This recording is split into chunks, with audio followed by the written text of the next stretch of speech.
Perpetual darkness lingered at the top of the world. Thick ice, frigid air, and snow covered the lifeless mountainscape. However, the endless night did not go unchallenged. A single source of light illuminated the sky and drove back the darkness. Nestled between two snow-covered mountains, a little cottage sat with puffy, billowing smoke rising from its chimney. Ignoring the fact that the nearest civilization was thousands of miles away, to the casual eye, the house was simply a warm and welcoming home. Still, one might ask themselves, what an odd thing to find in such a bleak place. How could such a thing come to be? Like most things found in the North Pole, not everything is as it appears. The land was unforgiving and cruel. It could take your life within minutes. Only a select number of creatures was given permission to live in this harsh and relentless wilderness. All others who entered its domain did it of their own accord, such as the residents of this tiny little home. However, these individuals were like no other, and with a little bit of magic at their disposal, they lived happy and joyful lives. At first glance, it would appear that it was nothing more than a simple, ordinary home, inhabited by an elderly couple who loved each other dearly. If this were your conclusion, you would be mistaken. In reality, a magical secret existed below, for the small house was much more than meets the eye. The little house was not just a home, but the tip of a mystical workshop, hidden beneath the ice. For centuries, children around the world found joy from the efforts of the hidden workshop. All year round, tiny magical hands toiled and labored to create toys and playthings for all the good children of the world. Elves, the last of the magical creatures of old, dwelt within the walls and used their mystical nature to create wondrous and joyful things for Christmas morning. These days, after the winter solstice, the old man would put on his heavy coat and boots and take to the air and deliver his Christmas joy to every last child. Like everything in the cosmos, there must be a balance. For every night, there must be a day. For every beginning has an end, and with every kind child, there was a naughty little boy or girl to be found. Far below the bright lights, singing, and happy elves creating and building new and fantastic toys, there was another workshop. There, the warmth of the hearthstones could not reach. While the purpose of the upper workshop was to bring happiness, the other was dark and sterile. It too had a purpose. It was here where the masses of cheap and easily broken toys were made. There was no love put into these objects. Never would a child's eyes brighten with wonder and awe upon seeing these gifts on Christmas morning. In his wisdom, the old man knew that even a naughty child should not be forgotten during this time of goodwill. However, the old man was no fool and had no desire to waste his resources on such unsatisfying tasks.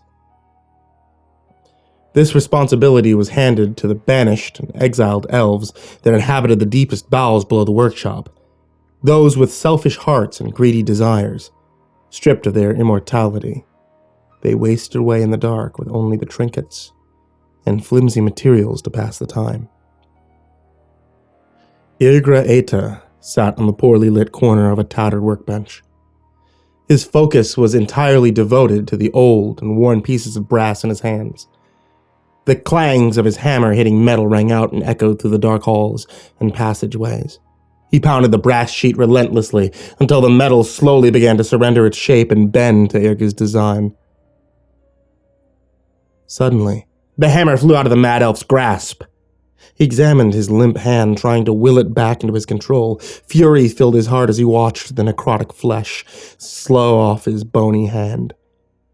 He didn't have much time. His other hand was weak, but still capable of grasp. He reached into his toolbox and removed a long, warped nail and stabbed it into the back of his paralyzed hand. He pushed on the nail head until its tip broke through the skin and emerged through his palm. Immediately, the pain surged and shot up his arm. The thick and rigid tendons loosened within his hand, giving him temporary use of his digits once more. The elf picked up his hammer and resumed molding the shape of the brass plate. With each impact upon the brass, he poured his rage into his creation. How ironic that the product of his tireless work was meant for the ones he hated the most. His deteriorating body was fading fast. He possessed just enough magic to fuel the curse he would cast upon the object. When finished, his gift would be placed with the other junk toys and cheap trinkets. He would make its way to them and find a child on Christmas morning.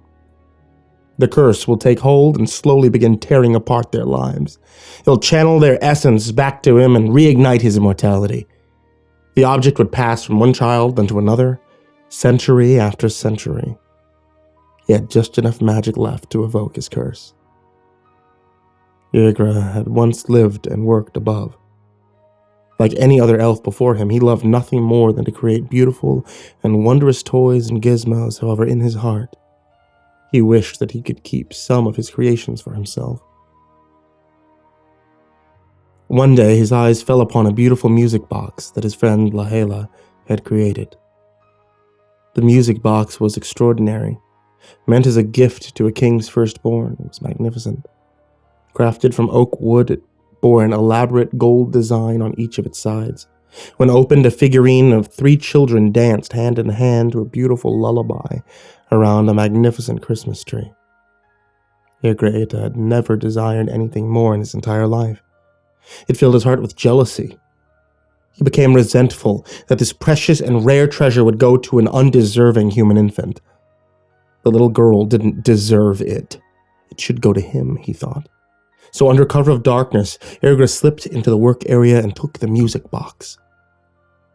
Unable to sleep and anxious to put the finishing touches on his prized creation, Blair decided to return to the workshop. To his surprise and shock, he caught the elf attempting to steal the special music box. Delilah was enraged, for greed and thievery amongst elves were extremely offensive and not tolerated. Yrgra begged his friend not to report his transgression, but Delilah was unmoved by the pleas and turned to tell the others of Yrgra's crime. Desperate, Yrgra did the only thing left for him to do. He grabbed a hammer and he brought it down on his friend's head over and over again until no more life remained in the broken body. Despite his meticulous efforts to conceal his crime, he could not escape the sight and wisdom of the old man. Humiliated and dishonored, the elf was banished from a workshop, and his precious music box was taken from him and given to the little princess. Stripped of his immortality, Yrgra was cast into the cold and dark corridors of the other workshop to spend his remaining days, never to create a beautiful thing again. As the seasons passed, his hatred for all children grew and ate away at his sanity. He gritted his teeth, knowing that the children of man were given everything and he had nothing. Hunched over his work, Yrgra feverishly worked to complete his masterpiece. He stared down at the anvil and hammered down on the brass. Each strike brought the face of a child into his mind. It lived in warmth. The blunt hammer formed the metal into a hollow chamber. It stuffs its face with sweets and treats. Stumpy legs were welded into place. It gets everything it asks from Mummy and Daddy. A malformed head and crooked ears took shape. It gets anything its little heart desires.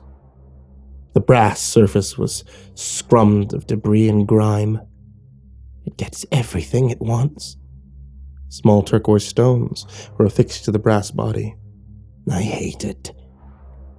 One glimmering red ruby stone was bound to the left side of the figure's head. I hate it. Finally, a second ruby stone was embedded in the surface of the face's other side. I hate them all. In the glow of the fire, Yrgra held up the brass figure.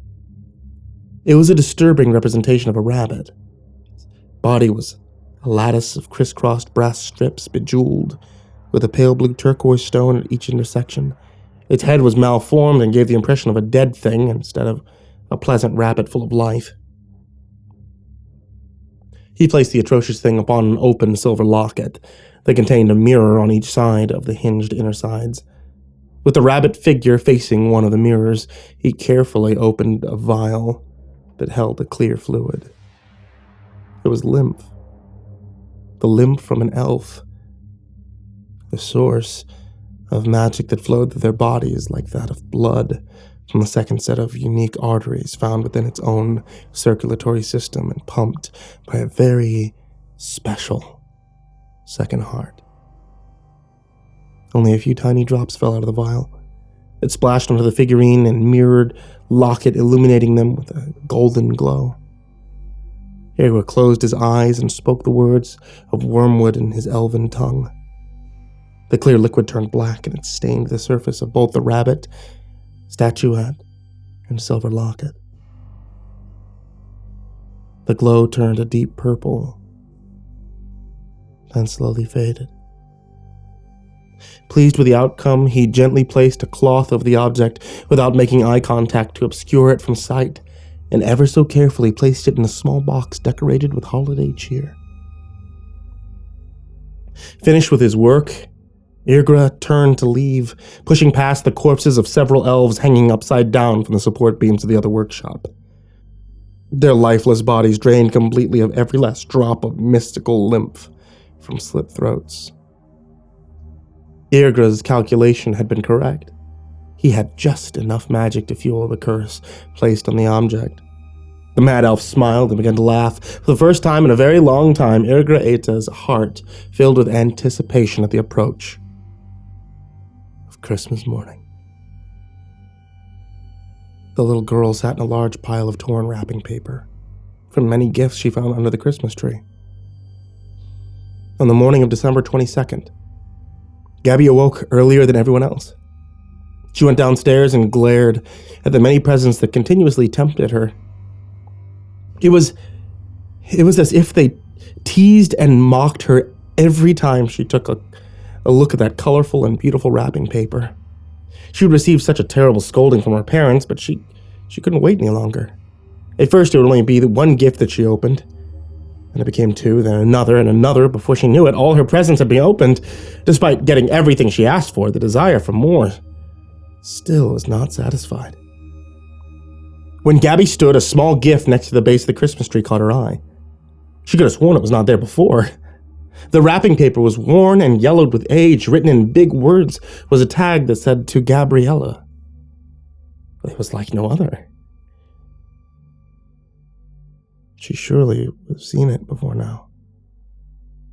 Puzzled, she removed the wrapping paper and found a box that contained a smaller, sealed box and a scroll. She opened the scroll and read, "Congratulations, lucky one. You are the proud owner of Pepe the Rabbit. Pepe loves you and will be your best friend in the whole world. Pepe is a friend like no other, and he will give you everything your heart desires. To be Pepe's friend, you must listen to him and never disobey the following instructions. 1. Place Pepe on his locket facing the mirror. Never look Pepe in the eyes. He's so very bashful and only likes to see you through the mirror. You may ask anything of Pepe 3 times. In 3 days' time, he will grant any and all you ask from him. Never look Pepe in the eyes. It bears repeating. He doesn't like it and will be upset if you disobey this rule. But remember, lucky little boy or girl, Pepe loves you. He loves you more than anyone else in the world. Pepe will make sure that no one will hurt you ever again, and if you love Pepe, you'll listen to him, and you'll do whatever he asks of you. He loves you, and no one can ever come between you. Pepe loves you."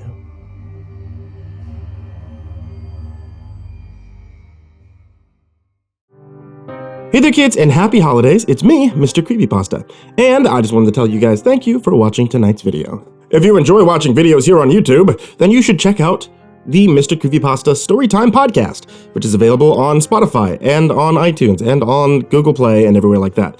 If you enjoy listening to MrCreepyPasta's Storytime podcast, you'll enjoy watching it on YouTube because it's the same show. You guys are both hearing the exact same thing at the exact same time. Also, thank you guys for supporting me on Patreon or on Popbase. You guys who are the top supporters on Patreon especially, thank you so much. Like Joey Gilbert, Jordan Alexander Sanchez, Wayne Milstead, Chambinski, Ken Lando Higuchi, Brianna Tine-Janzen, Stephen Van Huss, Tristan Pelton, G Weevil 3, Diana Kraus, Asia, The Red Oak Shield Virus, Sandy Barney, Nico Kyle, Caleb Dougal, Daniel Paulson, Dante Rao, Last Blade Song, The Ginger Bros, Don Mewmeister, Eliminator 86, Nubsky, Finley E. Hopkins, Steampunk Sinner, Rafael Rodriguez, Optimistic Avocado, and Dr. Strawberry. Everyone there, as well as in the description down below. Thank you guys so much. If you'd like to also follow me on Popbase, where you can get a couple of different updates here and there and play games along with me, then you can do so on your phone. It's on Android and on Apple.